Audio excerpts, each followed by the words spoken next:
Okay, so today we are going to look at the Xbox One original. I've had this since 2016. It's worked great for me. Keep it in good shape.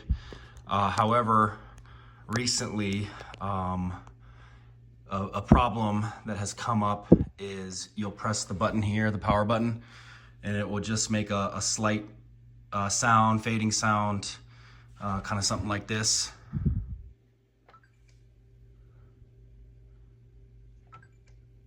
No power, it's not really quite turning over. The power brick, it's got yellow or an orange light there.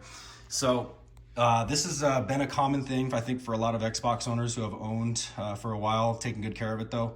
There are a couple ways around it, but the most likely probability is that it's not turning over and it's got just an old faulty power brick. And so what I did, and I've already done it and it completely works, you just want to go onto Amazon and buy a new power brick. It's this one. The link is in the description. You can click that link. This is really good. It gets there within a day. You can spend an extra few bucks to get it delivered next day, or you can just do standard. It'll get there in a few days. But essentially what will happen, you're gonna plug in the new power brick and it'll work like new. So, okay, so we got the new power brick out of the box. Just came in and we are gonna plug it in and get our Xbox back and working. So we're gonna unplug everything, plug it out of the power board here. Okay, this is basically trash now.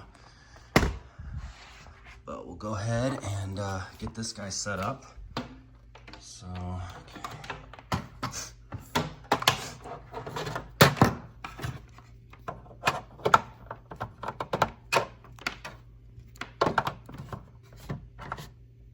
okay, that's in there. Let's plug this into the power board here.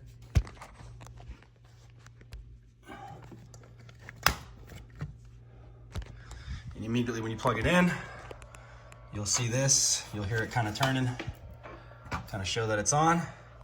We'll give it just another second to kind of make sure it's got all of its power in there.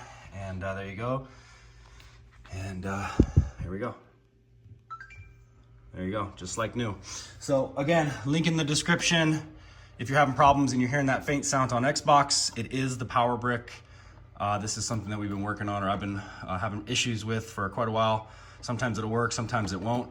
The number one solution, buy yourself a new power brick, AC adapter for Xbox One. Again, link in the description, and hope that helps.